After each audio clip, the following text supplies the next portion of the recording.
नमस्कार मित्रों, हमारे YouTube चैनल मानस प्रसंग पर आपका स्वागत है, अभिनंदन है। आज के वीडियो में आज आप राजा भर्तृहरि के वैराग्य की कथा सुनेंगे। क्या एक राजा जो ऐशो आराम में पला बढ़ा वैरागी बन सकता है? क्या सच में प्रेम में धोखा एक व्यक्ति का पूरा जीवन बदल सकता है? ऐसा कौन सा पल था जब भर्तृहरि ने सब कुछ त्यागने का फैसला किया? वो कौन सी मजबूरी रही जो एक राजा को सोचने पर मजबूर कर दिया? जनश्रुति और परंपरा के अनुसार भर्तृहरि विक्रम संवत के प्रवर्तक सम्राट चंद्रगुप्त विक्रमादित्य के अग्रज बड़े भाई माने जाते हैं। विक्रम संवत ईसवी सन् से 56 वर्ष पूर्व प्रारंभ होता है, जो विक्रमादित्य के प्रौढ़ावस्था का समय रहा होगा। भर्तृहरि विक्रमादित्य के अग्रज थे, अतः इनका समय कुछ और पूर्व रहा होगा। ये विक्रमादित्य उपाधि धारण करने वाले चंद्रगुप्त द्वितीय के बड़े भाई थे। इनके पिता का नाम चंद्रसेन था। भर्तृहरि उज्जैन नगर के राजा थे। राजा भर्तृहरि उज्जैन नगरी के कुशल एवं नीति पारायण शासक थे। वे प्रजाप्रिय एवं एक शक्तिशाली राजा थे। इन्होंने अपने जीवन काल में सुंदर और रसपूर्ण भाषा में नीति, वैराग्य तथा श्रृंगार जैसे गूढ़ विषयों पर शतक काव्य लिखे हैं। इस शतकत्रय के अतिरिक्त वाक्यपदीय नामक एक उच्च श्रेणी का व्याकरण ग्रंथ भी इनके नाम पर प्रसिद्ध है। राजा भर्तृहरि की 3 पत्नियां थीं, जिसमें से तीसरी पत्नी का नाम पिंगला था, जिसे वे अत्यंत प्रेम करते थे। उज्जैन के महाराजा भर्तृहरि के सन्यासी बनने को लेकर कई कथाएं प्रचलित हैं। यह सभी कहानियां उनकी पत्नी पिंगला के ईद गिर्द घूमती हैं। जानिए आखिर क्यों एक राजा सन्यासी बन गए?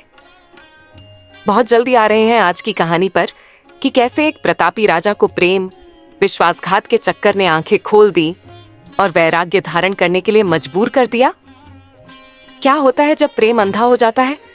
क्या कोई राजा अपने राज्य को सिर्फ एक स्त्री के लिए त्याग सकता है? रानी पिंगला की वो कौन सी बेवफाई थी जिसने राजा भर्तृहरि की आंखें खोल दी? क्या है हीरामृग और गुरु गोरखनाथ की कहानी? आज की कहानी की शुरुआत करूं इसके पहले मेरा विनम्र निवेदन है कि मेरे YouTube चैनल मानस प्रसंग पर निरंतर बने रहने के लिए सब्सक्राइब करें, बेल का आइकॉन दबाएं, सभी नोटिफिकेशन ऑन कर लेवे ताकि मेरे चैनल पर आने वाली सभी वीडियो का नोटिफिकेशन सबसे पहले आपको मिलती रहे।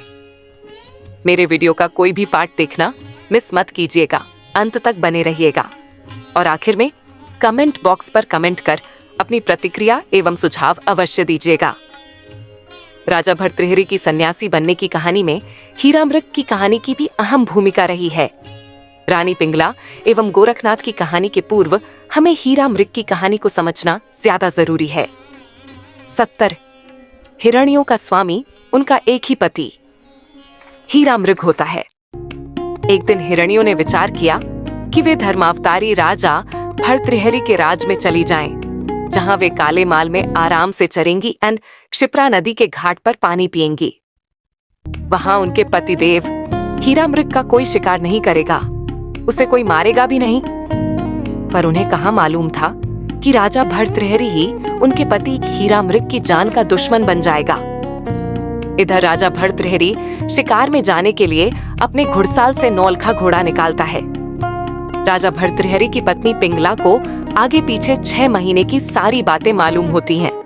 वह शिकार पर जाने से भर्तृहरि को मना करती है, लेकिन राजा भर्तृहरि नहीं मानता।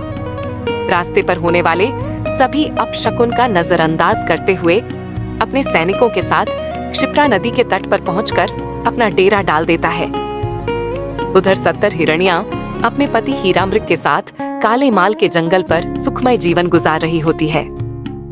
राजा भर्तृहरि क्षिप्रा नदी के घाट पर अपने सैनिकों के साथ तंबू तानकर डेरे डाले हुए होते हैं। इतने में काला हिरण, हीरामृग व 70 हिरणियां क्षिप्रा नदी के घाट पर पानी पीने आ जाती हैं। आधी हिरणियां पानी पीने लगती हैं, बाकी की आधी राजा भर्तृहरि की ओर झांकती हुई पूछती है कि हे 52 गढ़ों के गढ़पति राजन, आज तुम कैसे अपनी फौज लिए क्षिप्रा नदी के घाट पर खड़े हो? हमने तो तुम्हारा नाम बड़े धर्मावतारी राजा होने का सुना है। फिर इस फौज की जरूरत कैसे पड़ गई? कहीं तुम घर से नाराज होकर तो नहीं आए हो यहाँ? क्या तुम अपने माँ बाप या पत्नी से नाराज हो गए हो? ऐसा है तो तुम जिस तरह यहाँ आए हो उसी तरह वापस उज्जैन शहर लौट जाओ। हिरण्यों का सवाल सुनकर राजा भर्तहरि जवाब देता है, हे हिरण्यों, मैंने सुना है कि तुम 70 हिरण्यों का स्वामी एक हीरा मृग है। मैं उसी का शिकार करने यहाँ आया हूँ। भर्तहरि की बात सुन हिरण्या स्तब्ध रह जाती हैं और इसका कारण पूछती हैं। वे कहती हैं, हे राजन, हमारे पति को क्यों मारना चाहते हो? उसके बिना हम 70 हिरण्या वन में विधवा हो जाएंगी। आपको बड़ा पाप लगेगा। अरे राजा काले हिरण को फंसाने के लिए किसने घोड़े को हरी घास डाली है? तू चाहे तो हमारे में से 2 की जगह 4 मार ले, लेकिन हमारे पति को छोड़ दो। राजा भर्तृहरि कहता है कि वह काले हिरण को मारे बिना वापस नहीं लौटेगा। वे आखिरी बार उसके दर्शन कर अपने दिल की बातें उससे कर लें। सुबह होते ही वह हीरा मृग का शिकार करेगा। यह सुनकर हिरण्या इधर उधर भागने दौड़ने लगती हैं। हिरण्यों को भागते देख हीरा मृग उन्हें रोकता है। हीरा मृग भर्तृहरि से कहता है, जिस प्रकार तुम पिंगला के पति हो उसी प्रकार मैं भी 70 हिरण्यों का पति हूँ। तेरे जैसे कोई 350 लोग मुझे मारने की पहले कोशिश कर चुके हैं। उनकी कोशिश व्यर्थ गई। यह सुनकर राजा भर्तहरि क्रोधित हो जाता है और घोड़े पर चढ़ हीरा मृग को मारने के लिए अपना भाला फेंकता है। किसी भी तरह से हीरा मृग मारा जाता है। हीरा मृग क्षिप्रा नदी किनारे अपने प्राण त्याग देता है। भर्तहरि मृत हीरा मृग को घोड़े की पीठ पर लाद कर उज्जैन नगरी की ओर लौट रहा होता है। रास्ते में 70 हिरण्या उसे चारों ओर से घेर लेती हैं। जैसे सावन भादों में बादल गरजते हैं, उसी प्रकार हिरण्यों की आंखों से आंसू नहीं थमते। हर तरफ हिरण्यों के दिलों दिमाग में शोक और निराशा की बदली घेर लेती है। माहौल गमगीन हो जाता है। शोक में डूबी सभी हिरणी राजा भर्तृहरि से कहने लगती हैं, राजन, तुमने ये क्या कर दिया? हम तो तुम्हें धर्मावतारी, दयालु, इस धरती पर मानव के रूप में देवता के अवतार समझे थे। हम तो अपनी प्राणों की रक्षा के क्षिप्रा नदी के तट पर आए थे, पर तुम तो हमारे दुश्मन निकले। हम सबको तुमने विधवा बना दिया है, हमारे जीवन में अंधेरा कर दिया है। बदले में मृग भर्तृहरि को श्राप देता है कि वह भी अब अपनी पत्नी का साथ छोड़ जोगी बन जाएगा। हिरण्यों को रोते हुए छोड़कर आखेट के पश्चात राजा भर्तृहरि उज्जैन नगर की ओर प्रस्थान कर देता है। वहीं एक दिन राजा भर्तृहरि के दरबार में नाथ संप्रदाय के मुखिया बाबा गुरु गोरखनाथ का आगमन होता है। यहीं से शुरुआत होती है राजा भर्तृहरि की सन्यासी बनने की कहानी। राजा भर्तृहरि की वैरागी बनने की कथा एक ट्रायंगल लव स्टोरी, त्रिकोणीय प्रेम कहानी है, जिसे व्यवस्थित रूप से हम आगे समझेंगे। रानी पिंगला जवान नव युवती थी जो किसी भी तरह से तृप्त होना चाहती थी। शायद राजा भर्तृहरि उनकी वासना को तृप्त करने में पर्याप्त न थे। उन्होंने अपनी वासना की आग बुझाने के लिए सही कोतवाल को चुना, जो हट्टा कट्टा जवान था। रानी पिंगला कोतवाल पर डोरे डालने लगी। वो आखिर एक महारानी थी, साथ में अति सुंदर भी थी। आखिर कोतवाल अपने आप को रानी पिंगला की नजर से कब तक बचाता? रानी पिंगला आखिरकार कोतवाल को अपने प्रेम जाल में फंसा ही लिया। यहीं से होती है रानी पिंगला की बेवफाई और वासना के खेल की कहानी की शुरुआत। यहीं पर सार्थक होता हुआ दिखाई देता है रहीमन के दोहे, खैर खून खांसी खुशी, बैर प्रीति मदपान। रहीमन दाबे ना दबे, जानत सकल जहान। रहीम कहते हैं कि सारी दुनिया जानती है कि खैर कत्थे का दाग, खून खांसी खुशी, दुश्मनी प्रेम और शराब का नशा, ये चीजें ना तो दबाने से दबती हैं और न छिपाने से छिपती हैं। प्रेम का इजहार एक दिन दुनिया के सामने हो ही जाता है। वहीं दूसरी ओर उज्जैन में बड़े प्रतापी राजा हुए। राजा भर्तृहरि अपनी तीसरी पत्नी पिंगला की रंग रूप यौवन पर पूर्ण रूप से मोहित थे और वे उस पर अत्यंत विश्वास करते थे।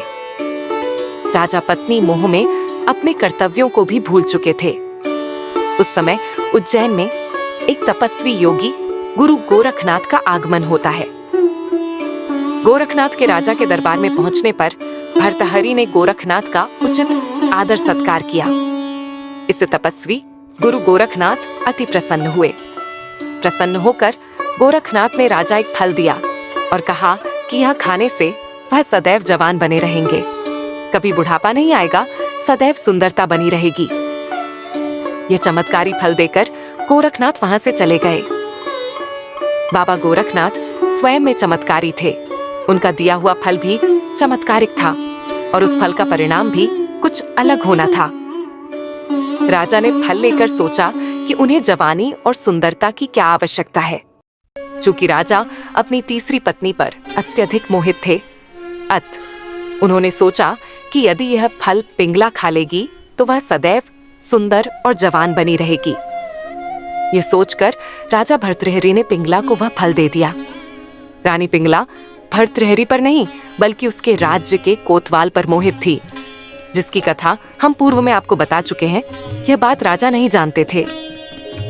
जब राजा ने वह चमत्कारी फल रानी पिंगला को दिया और उस फल को तुरंत खा लेने के लिए रानी को कहा तो रानी ने सोचा कि यह फल यदि कोतवाल खाएगा तो वह लंबे समय तक उसकी इच्छाओं वासना की पूर्ति करता रहेगा। यह सोचकर रानी पिंगला उस फल को तुरंत न खाने का बहाना कर दिया कि वह उस फल को कल सवेरे बाबा महाकाल के दर्शन करने के बाद खाएगी। सवेरे होते तक उस फल को रानी पिंगला अपने प्रेमी कोतवाल को दे दिया। वह कोतवाल एक वैश्या रसमंजरी से प्रेम करता था और उसने चमत्कारी फल उसे दे दिया ताकि वैश्या सदैव जवान और सुंदर बनी रहे और मेरी वासना और इच्छा की पूर्ति सदा करती रहे। वैश्या ने फल पाकर सोचा कि यदि वह जवान और सुंदर बनी रहेगी तो उसे यह गंदा काम हमेशा करना पड़ेगा। उनको नर्क समान जीवन से मुक्ति कभी भी नहीं मिलेगी और इसका हकदार भी मैं नहीं हूँ। इस फल की सबसे ज्यादा जरूरत हमारे राजा को है। इसे प्रजाप्रिय धर्मावतारी राजा को हमेशा जवान बने रहना जरूरी है। ये लंबे समय तक जीवित रहेंगे, जवान बने रहेंगे तो लंबे समय तक प्रजा को सभी सुख सुविधाएं देता रहेगा, जिसका उचित हकदार राजा भर्तृहरि है। यह सोचकर उसने चमत्कारी फल राजा को दे दिया। जैसे ही गुरु गोरखनाथ का दिया हुआ वह चमत्कारिक फल राजा के हाथ में आता है, देखकर हतप्रभ रह जाता है। राजा ने वैश्या रसमंजरी से पूछा कि यह फल उसे कहां से प्राप्त हुआ। वैश्या ने बताया कि यह फल उसे कोतवाल ने दिया है। भर्तृहरि ने तुरंत कोतवाल को बुलाया। सख्ती से पूछने पर कोतवाल ने बताया कि यह फल उसे रानी पिंगला ने दिया है। जब राजा भर्तृहरि को पूरी सच्चाई मालूम हुई तो वह समझ गए कि रानी पिंगला उसे धोखा दे रही है। पत्नी के धोखे से राजा भर्तृहरि हतप्रभ रह गए, जिस पर मैंने खुद से ज्यादा विश्वास किया, अपने प्राणों से ज्यादा जिसे मैंने प्रेम किया, उसी से इतना बड़ा धोखा मिल गया। आखिर इस नश्वर संसार में भरोसा किसका किया जा सकता है? जवाब मुश्किल था। राजा के मन में वैराग्य उत्पन्न हुआ। इस दुनिया में किसी पर विश्वास कर पाना संभव नहीं है। इस दुनिया में अपना कोई नहीं है, सब अपने अपने स्वार्थ के हैं, कोई किसी का अपना नहीं है। राजा भर्तृहरि के मन में वैराग्य जाग गया। सिर से राजसी मुकुट का त्याग कर लिया, रानी से मुंह फेर लिया और वे अपना संपूर्ण राज्य विक्रमादित्य को सौंपकर उज्जैन की एक गुफा में आ गए। उस गुफा में भर्तृहरि ने 12 वर्षों तक कठोर तपस्या की योग साधनाएं की और भगवान के ध्यान में लीन हो गए। पूर्ण रूप से सांसारिक मोह माया का परित्याग कर दिया। उज्जैन में आज भी राजा भर्तृहरि की गुफा दर्शनीय स्थल के रूप में स्थित है। राजा भर्तृहरि ने वैराग्य पर वैराग्य शतक की रचना की, जो कि काफी प्रसिद्ध है। राजा भर्तृहरि ने श्रृंगार शतक और नीति शतक की भी रचना की। यह तीनों ही शतक आज भी उपलब्ध हैं और पढ़ने योग्य है। इस कथा से क्या सीख मिलती है? राजा भर्तृहरि की कथा हमें यह सिखाती है कि एक अंधा प्रेम अंततः विनाश का कारण बनता है। 2. मोह और आसक्ति से ऊपर उठना ही असली वैराग्य है। 3. जो संसार से जितना अधिक बंधता है वह उतना अधिक दुखी होता है। अब आपके लिए एक सवाल, क्या राजा भर्तृहरि का यह फैसला सही रहा, जिसने प्रेम में धोखा खाकर वैराग्य को जीवन में अपना लिया? क्या यह विचार आज के समय के हिसाब से सही फैसला होगा? कमेंट में अपना जवाब जरूर दें। अगर आपको यह कहानी रोचक लगी तो इसे लाइक करें, शेयर करें और हमारे चैनल मानस प्रसंग को सब्सक्राइब करें। मेरे साथ बने रहने के लिए आपका बहुत बहुत धन्यवाद। जय श्री राम। अगर आपको यह कहानी रोचक लगी तो इसे लाइक करें, शेयर करें और हमारे चैनल मानस प्रसंग को सब्सक्राइब करें। मेरे साथ बने रहने के लिए आपका बहुत बहुत धन्यवाद। जय श्री राम।